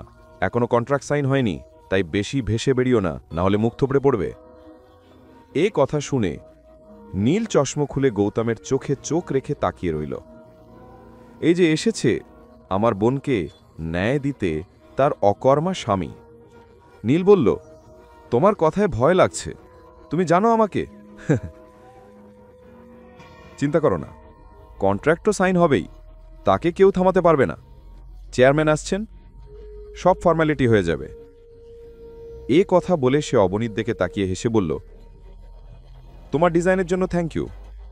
এ কথা শোনা মাত্র গৌতমের ধৈর্যের বাঁধ ভেঙে গেল। সে নীলের কলার ধুয়ে ফেলল। অবনী সঙ্গে সঙ্গে গৌতমকে পিছিয়ে দিল। সে জানত নীল কত বড় গুন্ডা। নীল পিছিয়ে এসে নীলের জামা ঠিক করল আর হেসে অফিসের ভেতরে ঢুকে গেল। গৌতম একদৃষ্টে তাকিয়ে রইল তার পিছু পিছু। আর কিছুক্ষণের মধ্যে অবনীর সঙ্গে সেও ভিতরে ঢুকে গেল। আগরওয়াল গ্রুপের ভেতরে ঢুকেই গৌতম ওয়েটিং রুমে গিয়ে বসে পড়ল আর অবনী কনফারেন্স রুমের দিকে রওনা দিল, যেখানে আজ নীলের কন্ট্রাক্ট সাইন হতে যাচ্ছিল। কন্ট্রাক্ট সাইন হওয়ার আনন্দ গায়ত্রী দেবীর মুখে স্পষ্ট দেখা যাচ্ছিল। কনফারেন্স রুমে ঢুকেই অবনী দেখল গায়ত্রী দেবী আর নীল তার ডিজাইনটা টেবিলের ওপর রেখে অভিনব গুপ্তার জন্য অপেক্ষা করছে। টেবিলের চারপাশে অফিসের আরও অনেকে বসেছিল, কিন্তু আজ অবনীকে বসার অনুমতিও দেওয়া হয়নি। সে চুপচাপ এক কোণে গিয়ে দাঁড়িয়ে রইল। কনফারেন্স রুমের দরজা দিয়ে অভিনবের সেক্রেটারি ভেতরে এলো। সে মনোযোগ দিয়ে টেবিলে রাখা ডিজাইন দেখতে লাগল। সেক্রেটারিকে দেখেই গায়ত্রী দেবীর মনে অনেক প্রশ্ন জেগে উঠল। অল্প সময়ের মধ্যেই সেক্রেটারি হাতে ধরা ফাইলটি টেবিলে রাখল এবং চেয়ারে বসে পড়ল। অভিনব স্যার এলেন না এখনো? ওনার জায়গায় আপনি কন্ট্রাক্টের জন্য? আমি শুধু এটা জানাতে এসেছি যে মিস্টার নীলের সঙ্গে অবতার ডিল বাতিল করছে। সেক্রেটারির কথা শুনে নীল আর গায়ত্রী দেবীর পায়ের তলা থেকে মাটি সরে গেল। অবনীয় হতভম্ব হয়ে চারপাশে তাকাতে লাগল। আপনার নিশ্চয়ই ভুল বোঝাবুঝি হয়েছে। আজ তো মিস্টার নীলের সঙ্গে কন্ট্রাক্ট হওয়ার কথা ছিল। না, আমাকে কোনো ভুল বোঝাবুঝি হয়নি। এটা চেয়ারম্যান স্যারেরই অর্ডার। নীলের মুখ রাগে লাল হয়ে উঠল। সে নিজেকে সামলাতে পারল না এবং হঠাৎ চেয়ার থেকে উঠে দাঁড়ালো। কি? চেয়ারম্যান স্যারের অর্ডার? নাকি তুমি নিজের মন গড়া কথা বলছো? আমাকে এই স্যারের সঙ্গে কথা বলতে হবে। চুপ করো নীল, তোমার মাথা খারাপ হয়ে গেছে নাকি? গায়ত্রী দেবী রাগে নীলকে বকুনি দিয়ে আবার চেয়ারে বসিয়ে দিলেন। সেক্রেটারির রাগ ভরা মুখ দেখে তিনি পরিস্থিতির গুরুত্ব বুঝে গেলেন। আই এম সরি, আসলে মিস্টার নীল হয়তো এতটা বুদ্ধি নেই, তার পক্ষ থেকে আমি ক্ষমা চাইছি। কিন্তু হঠাৎ এই কন্ট্রাক্ট না করার সিদ্ধান্ত? গায়ত্রী দেবী কথা শেষ করার আগেই সেক্রেটারি তার কথা কেটে দিল এবং নীলের দিকে তীক্ষ্ণ দৃষ্টিতে তাকালো। আমি এখানে শুধু এটা জানাতে এসেছি যে আভাতার গ্রুপ এখন থেকে মিস্টার নীলের সঙ্গে কাজ করবে না। কিন্তু আমার তো গতকালই চেয়ারম্যান স্যারের সঙ্গে কথা হয়েছিল, তিনি আমার ডিজাইন খুব পছন্দ করেছিলেন। হঠাৎ এক রাতে তিনি কি করে সিদ্ধান্ত পাল্টাতে পারেন? আপনার ডিজাইন যদি সত্যি আপনি নিজে বানিয়ে থাকেন তাহলে নিশ্চয়ই আপনি এটা জানবেন মিস্টার নীল। বলতে বলতে সেক্রেটারি টেবিল থেকে ফাইল তুলে নীলের দিকে এগিয়ে দিল। ফাইল খুলতেই নীলের গলা শুকিয়ে গেল। আমরা আপনার সম্পর্কে খোঁজ নিয়েছি। আপনি তো আপনার কলেজের পড়াশোনায় শেষ করেননি, মাঝপথেই ছেড়ে চলে গিয়েছিলেন। তাহলে ডিজাইনারের ডিগ্রি পেলেন কোথা থেকে? তার উপর আপনি যত ডিজাইন এখন পর্যন্ত বানিয়েছেন সবই আমরা দেখেছি, একটিও এমন ছিল না যা দেখে আপনাকে কাজ দেওয়া যায়। তাহলে হঠাৎ কি হলো যে আপনি এত ভালো ডিজাইন বানিয়ে ফেললেন? দয়া করে এক্সপ্লেন টু মি। সেক্রেটারির কথা শুনে নীল আর গায়ত্রী দেবী দুজনেই লজ্জায় মাথা নিচু করে একজন আরেকজনের দিকে তাকালো। গায়ত্রী দেবী কল্পনাও করেননি তার মিথ্যা এত দ্রুত ধরা পড়বে। সেক্রেটারির চোখে এখনো রাগ ভরা। আপনারা যে কোম্পানিতে কাজ করেন সেই কোম্পানিকেই একসাথে লুটছেন। আপনাদের লজ্জা করা উচিত। এই কাণ্ডগুলোর কারণে আপনাদের জেলও হতে পারে, এই ধারণা আছে তো? বক্তব্য শেষ করে সেক্রেটারি কনফারেন্স রুমে বসে থাকা সবাইয়ের দিকে একবার তাকালো এবং পরের মুহূর্তেই দরজা দিয়ে বাইরে চলে গেল।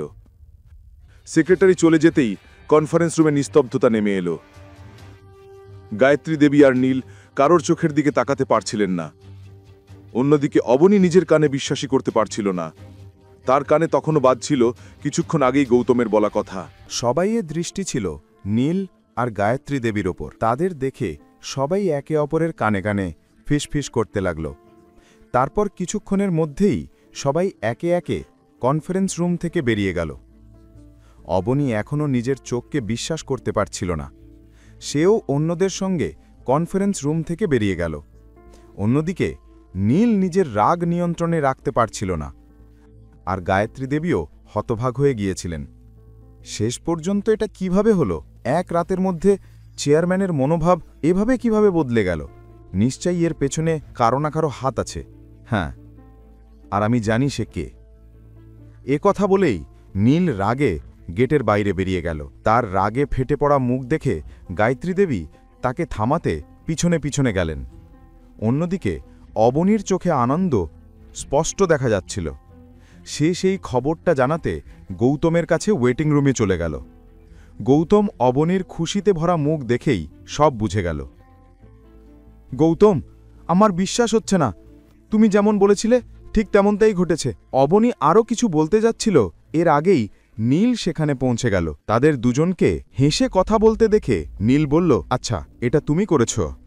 হ্যাঁ, তোমার আমার সাফল্য সহ্য হয়নি তো? অবনী, তোমার মাথা ঠিক আছে তো? তুমি আমার ডিজাইন চুরি করেছ, ধোঁকা দিয়ে ওটার উপর নিজের নাম লিখেছ, আর এখন যখন সব সত্যি সবাই এর সামনে এসেছে তুমি উল্টো আমাকেই জবাবদেহি করতে বলছ। বলো তো, রাতারাতি এমন কি করেছ তুমি? নাকি প্রজেক্টটা পেতে গিয়ে চেয়ারম্যানের সঙ্গে সমঝোতা করে ফেলেছ? এই কথা বলতে বলতেই নীল অবনীর দিকে আগাতে লাগল, কিন্তু গৌতম তখনই রাগে তার কাঁধে হাত রেখে বলল, যথেষ্ট হয়েছে। এরপর আরেকটাও শব্দ নিজের নোংরা মুখ থেকে আমার স্ত্রীর বিরুদ্ধে বের করিস না, না হলে আমি তোর সঙ্গে কি করব তুই ভাবতেও পারবি না। নীল বলল, কি করবি? মারবি? তোর মতো লোকদের তো আমি পকেটে নিয়ে ঘুরি। নিজের বউকে ঠিকমতো সামলাতে পারিস না আর আমায় ধমকি দিচ্ছিস? কে জানে কাদের সঙ্গে ও মুখ কালো করছে, কালই হয়তো চেয়ারম্যানের কাছে গিয়েছিল নিজের সৌন্দর্যের জাদু দেখাতে, তাই তো রাতারাতি আমাকে কন্ট্রাক্ট দেওয়ার সিদ্ধান্ত বদলে গেল। গৌতম তখন রাগে আগুন হয়ে গেল। সে আর কিছু না ভেবে নীলের মুখে একটা প্রচণ্ড ঘুষি মারল। নীল সঙ্গে সঙ্গে মাটিতে পড়ে গেল আর তার নাক থেকে রক্ত পড়তে শুরু করল। এই সাহস তোর! নীল নিজের নাক মুছে গৌতমকে মারতে আবার এগিয়ে এলো, কিন্তু গৌতম তখনই শক্ত করে তার কলার চেপে ধরে বলল, এরপর একটা কথাও বলার আগে ভেবে নিস, না হলে তোর অবস্থা এর চেয়েও খারাপ হবে। অবনী প্রথমবার গৌতমকে এত রেগে যেতে দেখেছিল। সে তৎক্ষণাৎ গৌতমের হাত ধরে বলল, গৌতম ছেড়ে দাও, এমন মানুষের সঙ্গে বিতর্ক মানে নিজেকে নোংরা করা। চলো চলে যাই এখান থেকে। এই বলে অবনী গৌতমকে নিয়ে সেখান থেকে চলে গেল। কিন্তু তাদের এভাবে ঝগড়া করতে দেখে অফিসের সবাই নতুন আলোচনার বিষয় পেয়ে গেল। সবাই আবার কানে কানে ফিসফিস করতে লাগল, কিন্তু নীল সব কথা উপেক্ষা করে অবনী আর গৌতমকে দেখছিল। হ্যাঁ, বেরিয়ে যাও এখান থেকে। গার্ডরা, ওদের দুজনকে বের করে দাও, আর আজকের পর ওরা যেন এখানে দেখা না দেয়। এই বলে নীল রাগে নিজের কেবিনের দিকে যেতে লাগল, কিন্তু হঠাৎ কেউ তার মুখে একটা প্রচণ্ড চড় মারল। চড়টা এত জোরে ছিল যে কয়েক সেকেন্ডের জন্য নীলের চোখের সামনে অন্ধকার নেমে এলো। যখন সে ঘুরে দেখল, তার সামনে গায়ত্রী দেবী দাঁড়িয়ে আছেন। দাদিশা, কি হলো? গায়ত্রী দেবীর মুখ রাগে পুরো লাল হয়ে গিয়েছিল। তাকে দেখে চারপাশের লোকজন তাদের নিজেদের কাজে ব্যস্ত হয়ে গেল। চুপ, একদম চুপ। এত কিছু ঘটার পরও তোমার পেট ভরেনি? এখন অফিসের লোকজনের সামনে তামাশা করছো? তোমার মগজ কি ঘাস খেতে গেছে? সরি দাদিশা, আমি রেগে গিয়েছিলাম, কারণ সব যেটা করেছে আমি নিজেই তার হদিস বার করব। তাই তুমি চুপ করো, আর কিছু করবে না। আমি নিজেই চেয়ারম্যানের কাছে যাচ্ছি। গায়ত্রী দেবী অবতার গ্রুপের জন্য বেরিয়ে গেলেন। নীল নিজের গালে হাত রেখে অনেকক্ষণ সেখানেই দাঁড়িয়ে রইল। অন্যদিকে অবনী ও গৌতম গাড়ি নিয়ে বাড়ি ফেরার জন্য রওনা দিল। অবনী মনে মনে খুশিও ছিল, কিন্তু কোথাও না কোথাও গৌতমকে রাগে দেখে একটু অবাকও হয়েছিল। অবনী বলল, থ্যাংক ইউ নীল থেকে আমাকে। অবনী, আমি তোমার স্বামী। কেউ যদি তোমার বিরুদ্ধে কিছু বলে, আমি তাকে ছেড়ে দেব না, সে নীলই কেন না হোক। এই কথা শুনে অবনীর মুখে হাসি ফুটে উঠল। অবনী জিজ্ঞেস করল, একটা কথা বলো, যখন আমরা বিল্ডিংয়ের ভিতরে যাচ্ছিলাম তখন তুমি এত আত্মবিশ্বাসের সঙ্গে বলেছিলে যে আজ দাদিশা সত্যিটা সবার সামনে আসবে, আর আজ সত্যিটা সত্যি সবার সামনে চলে এলো। আমি বুঝতে পারছি না, কি তুমি কি আগেই সব জানতে? এই কথা শুনে গৌতম এক মুহূর্তের জন্য চমকে উঠল। আমার কিভাবে জানা থাকবে?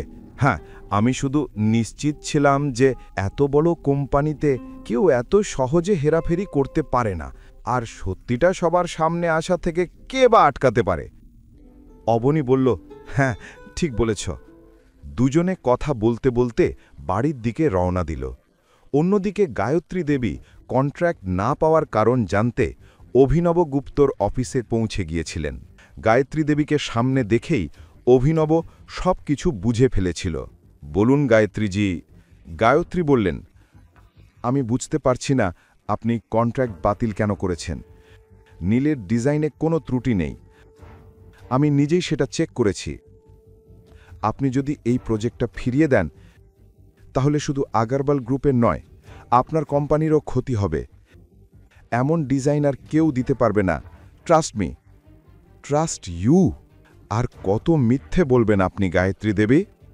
এই কথা বলে অভিনব টেবিলের উপর ফাইলটা রেখে চেয়ারে হেলান নিয়ে বসল, আর গায়ত্রী দেবীর চোখের দিকে তাকিয়ে বলল, আপনার লজ্জা করা উচিত।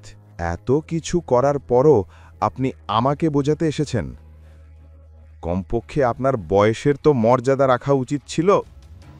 অভিনবর কথা শুনে গায়ত্রী দেবী চুপ হয়ে গেলেন। আজ প্রথমবার অবতারের ইতিহাসে তিনি এমন অপমানিত হয়েছেন। অভিনব চেয়ার থেকে উঠে ঘড়ির দিকে তাকিয়ে বলল, আমি আপনাকে ছেড়ে দেব না। এই ভুলের শাস্তি আপনি নিশ্চয়ই পাবেন। অভিনবর মুখ থেকে বেরোনো প্রতিটা শব্দ গায়ত্রী দেবীর ভেতরটা কাঁপিয়ে দিল। এদিকে নীল কেবিনের বাইরে দাঁড়িয়ে সব কথা শুনছিল। গায়ত্রী দেবী কিছু বলার আগেই নীল বিনা অনুমতিতে ঘরে ঢুকে পড়ল। নীলের হঠাৎ ঢুকে পড়ায় অভিনবর মুখ রাগে লাল হয়ে গেল, কিন্তু তার আগেই গায়ত্রী দেবী গভীর শ্বাস নিয়ে বলল, অভিনবজি, আমি জানি না কে আপনাকে আমার বিরুদ্ধে এসব বলেছে। এই ডিজাইনটা নীলই করেছে, এই কথার গ্যারান্টি আমি দিচ্ছি। গ্যারান্টি? তাও এই রঙিন মেজাজের মানুষের? গায়ত্রী দেবী, আপনি নিশ্চয়ই মজা করছেন। দয়া করে, আমি আপনার চেয়ে অনেক আগে থেকেই এই ডিজাইন ইন্ডাস্ট্রিতে আছি। আমি মানুষের যোগ্যতা চিনতে পারি। আজ আপনি কারো কথায় প্রভাবিত হয়ে আমার কথাই বিশ্বাস করছেন না? অভিনব কঠিন স্বরে বলল, আপনি কি ভাবছেন গায়ত্রী দেবী? আমি এখানে শুধু সময় কাটাতে আসি? আমি জানি একটা প্রোডাক্টের ডিজাইন তৈরি করতে কত পরিশ্রম লাগে। ডিজাইনারকে পুরো প্রক্রিয়া মেনে চলতে হয়, কিন্তু মিস্টার নীল সেটা করতে পারেন না, কারণ আমি ওর আগের কাজও দেখেছি। এই কথা বলতে বলতে অভিনব গায়ত্রীর চোখে চোখ রেখে তাকিয়ে রইল। এখন আমার কথা কান খুলে শুনুন, সে বলল। আমাকে তাড়াতাড়ি সেই ব্যক্তির নাম জানতে হবে যিনি এই ডিজাইন বানিয়েছেন, না হলে ফল কি হবে আপনি ভালোই জানেন। যদি চান যে অবতারে আপনার নাম আগের মতোই থাকুক, তাহলে নিজের কাজে মন দিন, কারণ এই কোম্পানির আসল মালিক মিস্টার রাঠোরের কানে এই খবর পৌঁছে গেছে। এই কথা শুনে গায়ত্রী দেবীর পায়ের তলা মাটি সরে গেল। নীল অবাক হয়ে অভিনবর দিকে তাকিয়ে রইল। আউট! তার আগেই যে আমাকে গার্ড ডাকতে হবে। এই কোম্পানি থেকে বেরিয়ে যাও, আর যদি সম্ভব হয় তাহলে কয়েকদিন আমার সামনে তোমার মুখটাও যেন না দেখি। গায়ত্রী দেবী পরের মুহূর্তেই কেবিন থেকে বেরিয়ে গেলেন। তার রাগের পাড়া চড়ে গিয়েছিল। অফিসে উপস্থিত সবাই গায়ত্রী দেবী ও নীলকে যেতে দেখছিল। অবতার অফিস থেকে বেরিয়েই গায়ত্রী দেবীর মনে একটা অদ্ভুত ঝড় বইছিল। নীল আগে কখনো তাকে এত রেগে যেতে দেখেনি। দাদিশা, ছেড়ে দিন না। এখন এমন একটা ফালতু লোকের কথা নিয়ে কেন ভাবছেন? আমিও আর এই কোম্পানিতে কাজ করতে চাই না। চুপ! তুমি যদি একটা কথাও বলো তাহলে... দাদিশা, আমি তো শুধু এটা বলছিলাম, আমি তোমার কোনো কথা শুনতে চাই না। পুরো শহরে আমার নাম খারাপ করে ফেলেছ, তারপরও আমার সামনে দাঁড়িয়ে নিজেকে সাফাই দিচ্ছ। কিন্তু দাদিশা, আমার তো এটা বুঝে আসে না। সনায়ার বিয়েতেও রাঠোর পরিবার ঝামেলা করেছিল, আর এখন এখানেও হঠাৎ রাঠোর পরিবার আবার এসে পড়েছে। আমাদের পেছনে এভাবে কেন লেগেছে? কোথাও এমন তো নয় যে এই অবনী ওদের কানে আমাদের বিরুদ্ধে কিছু বলছে। আমি ভাবতেও পারিনি সে এমন বড় খেলা খেলবে। বিষয়টা আরও বিগড়ে যাওয়ার আগে এবং আমরা আরও বড় বিপদে পড়ে যাওয়ার আগে ওর কাছ থেকে অবনীর ডিজাইনটা ফিরিয়ে দাও। কিন্তু দাদিশা, তারপর তো অবনী ডিজাইন ডিরেক্টর হয়ে যাবে আর আমাদের মাথার ওপর বসে নাচবে। বোঝার চেষ্টা করো, যদি ওই চেয়ারম্যান আমাদের বিরুদ্ধে একটা পদক্ষেপও নেয় তাহলে আমরা 1 মিনিটে শেষ হয়ে যাব। রাস্তার ধারে এসে দাঁড়াতে হবে। তাই ফোন করো আর অবনীকে এই মুহূর্তে অবতার অফিসে আসতে বলো। এই কথা শুনে নীল অনিচ্ছা সত্ত্বেও মোবাইল বের করে অবনীর নাম্বার ডায়াল করল আর গায়ত্রী দেবীর দিকে তাকালো। ওদিকে গৌতম আর অবনী ইতিমধ্যেই বাড়ি পৌঁছে গিয়েছিল, কিন্তু ভেতরে ঢোকার আগেই অবনী দেখল মোবাইলে স্ক্রিনে নীলের নাম ভেসে উঠেছে। গৌতম সঙ্গে সঙ্গে অবনীর কাছ থেকে মোবাইলটা নিয়ে বলল, হ্যালো, অবনীকে ফোন দাও, আমাকে ওর সঙ্গে কথা বলতে হবে। গৌতম বলল, ওর মুড খুব খারাপ, পরে ফোন করো। যদি কিছু জরুরি কথা থাকে তুমি আমাকেও বলতে পারো। এ কথা বলেই গৌতম হাসল আর অবনীর দিকে তাকালো। ওপাশ থেকে নীল গর্জে উঠল, তোর মাথা খারাপ হয়ে গেছে নাকি ফাটিচার? তোর সঙ্গে আমি কথা বলবো? ঠিক আছে, কোনো সমস্যা নেই। গৌতম সঙ্গে সঙ্গে কল কেটে দিল। এ দেখে অবনী বিস্মিত হয়ে গেল। আমার মনে হয় খুব তাড়াতাড়ি দাদিশা এখানে আসবেন, তাই তৈরি হয়ে যাও ওনার সঙ্গে দেখা করার জন্য। দাদিশা এখানে কেন আসবেন? অফকোর্স তোমার কাছে ক্ষমা চাইতে। আমার কাছে ক্ষমা চাইতে? স্বপ্নেও ও কাউকে ক্ষমা চায় না, কিন্তু এইবার বিষয়টা খুব বড়। এ কথা শুনে অবনী গৌতমের দিকে তাকালো। দুজনেই হেসে ফেলল আর পরের মুহূর্তেই বাড়ির ভেতরে ঢুকে গেল। কিন্তু নীল ও গায়ত্রী দেবী এখনও অবতার অফিসের বাইরেই দাঁড়িয়েছিলেন। এই ফাটিচার ঘর জামাইয়ের এত সাহস, আমার ফোন কেটে দিল। এখন তোর সুযোগ এসছে। অবনী আর ওই ফাটিচার গৌতমের সঙ্গে আমি নিজেই গিয়ে কথা বলবো, চলো। দাদিসার কথা শুনে নীল মুখ বাঁকিয়ে গাড়ি বের করল আর অবনীর বাড়ির দিকে চলল। পুরো রাস্তা জুড়ে গায়ত্রী দেবীর চোখে রাগের আগুন জ্বলছিল, যা যে কোনো মুহূর্তে ফেটে পড়তে পারত। দেখতে দেখতে তারা অবনীর বাড়িতে পৌঁছে গেল। গাড়ি থেকে নেমেই গায়ত্রী দেবী নীলকে ডোরবেল বাজাতে ইশারা করলেন। নীল রাগে ডোরবেলের বোতাম চাপল। ভেতরে গৌতম ডোরবেলের শব্দ শুনে দরজা খুলতে এলো। দরজা খুলে গৌতম যখন গায়ত্রী দেবী ও নীলকে দেখল, সে হেসে ফেলল। ওয়েলকাম। গায়ত্রী দেবী রাগে জ্বলতে থাকা চোখে তার দিকে তাকালেন। দরজা খুলতেই গৌতম দেখল নীল আর গায়ত্রী দেবী সামনে দাঁড়িয়ে আছে। তার ধারণা একদম ঠিক ছিল। নীল গৌতমকে দেখেই চোখ ঘুরিয়ে নিল। এটা দেখে গৌতম মৃদু হেসে উঠল। স্বাগতম দাদিসা। গায়ত্রী দেবী কঠোর স্বরে বললেন, এই নাটক বন্ধ করো আর চুপচাপ গিয়ে অবনীকে ডাকো। দুঃখিত দাদিসা, অবনীর মুড খুব খারাপ। আপনি তো জানেন অফিসে কি হয়েছে। ভালো হবে আপনি এখান থেকে চলে যান। গৌতম বলল, মনে হয় তোমার অনেক ডানা বেরিয়েছে। আমাকে বেরিয়ে যেতে বলছো? সরো সামনে থেকে। বাড়িতে কেউ তো থাকবে। অনিল কোথায়? আর তার স্ত্রী গীতা? সবাইয়েরই কি মোট খারাপ? এই বলতে বলতে গায়ত্রী দেবী ভেতরের দিকে এগোতে লাগলেন, কিন্তু গৌতম তখনও তাদের পথ আটকে দাঁড়িয়েছিল। গায়ত্রী দেবী রাগে মুখ থেকে চশমা খুলে ফেললেন, কিন্তু তিনি কিছু বলার আগেই গীতা দৌড়ে ঘর থেকে বেরিয়ে এলো। গায়ত্রী দেবীকে সামনে দেখে তার মুখে ঘাম এসে গেল। আরে বাসাব, আসুন না, ভেতরে আসুন। বাইরে দাঁড়িয়ে আছেন কেন? তোমার এই যোগ্য জামাইটা সামনে থেকে সরে দাঁড়ালে তারপর তো আমি ভেতরে আসব। এই কথা শুনে গৌতম গেট থেকে একপাশে চলে গেল। গীতার রাগ ভরে তাকে চোখ দেখালো। গৌতম সরে যেতেই গায়ত্রী দেবী আর নীল ভেতরে এসে বিরক্ত মুখে বসে পড়ল। গীতা মিষ্টি হেসে বলল, মাসাব, যদি কোনো দরকার থাকতো আপনি আমাকে জানালে আমি নিজেই চলে আসতাম আপনার কাছে। গীতা নিজের কাজে লেগে গিয়েছিল। উনি গায়ত্রী দেবীর মনে জায়গা বানানোর একটা সুযোগও হাত থেকে ছাড়তেন না। গায়ত্রী দেবী তার কথা শুনতে শুনতে সোফায় গিয়ে আরামে বসলেন। আমার তোমার সঙ্গে কোনো কথা নেই, তাড়াতাড়ি তোমার মেয়েকে ডাকো, আমার ওর সঙ্গে কথা আছে, তিনি দৃঢ়ভাবে বললেন। গীতা সঙ্গে সঙ্গে অবনীকে ডাকতে তার ঘরের দিকে চলে গেল। এই সময় অনিলও হলে এসে পড়েছিল। গায়ত্রী দেবীকে দেখে সে গৌতমকে ইশারা করল জল আনতে। গৌতম নীলের দিকে তীর্যক দৃষ্টিতে তাকিয়ে রান্নাঘরের দিকে চলে গেল। নীল আর গায়ত্রী দেবী তখনও একে অপরের দিকে বিরক্ত মুখে তাকিয়েছিল। দাদিসা, জল? গৌতম বলল, রেখে দাও টেবিলে। অবনী কোথায়? এমন কি হয়েছে যে তার মুড এত খারাপ? গায়ত্রী দেবী বিরক্ত হয়ে কিছু বলার আগে অবনী সামনে এসে দাঁড়ালো। দাদিসা, বলুন কি কাজ? অবনী, আমার তোমার সাহায্য দরকার। যদিও আমি মরে গেলেও কখনো তোমার কাছে সাহায্য চাইতাম না, কিন্তু কি করব? কিছু লোক যোধপুরে এত নাম করা যে তাদের কারণেই আমাকে এখানে আসতে হয়েছে। গায়ত্রী দেবী কথা শেষ করে নীলের দিকে তাকালেন। আমার সাহায্য মানে?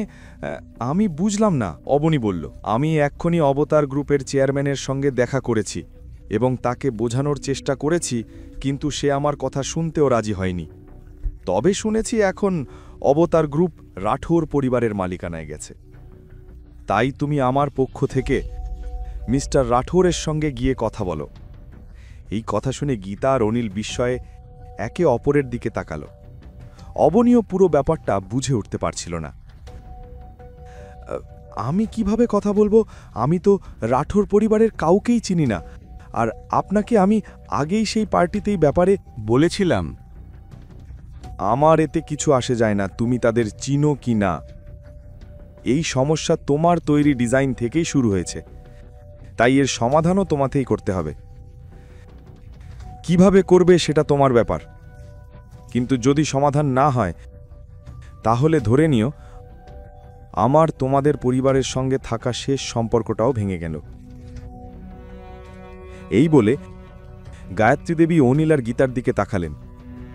অনিল, যদি তোমার মেয়ের ছোট্ট মস্তিষ্কে এই কথা না ঢোকে তাহলে ভালোভাবে বোঝাবে তাকে, তিনি বললেন। তারপরই নীলকে নিয়ে গায়ত্রী দেবী সেখান থেকে চলে গেলেন। তাদের এই হুমকি শুনে সবাই হতবাক হয়ে গেল। এক মুহূর্তের জন্য পুরো হলে নীরবতা নেমে এলো। পরের কাহিনী জানতে দেখতে থাকুন পরবর্তী এপিসোডগুলো শুধুমাত্র পকেট এফএম ইউটিউব চ্যানেলে। আর রয়্যাল ওয়ারিশের সব এপিসোড শুনতে এখনই ডাউনলোড করুন পকেট এফএম অ্যাপ, লিংক দেওয়া আছে ডিসক্রিপশনে।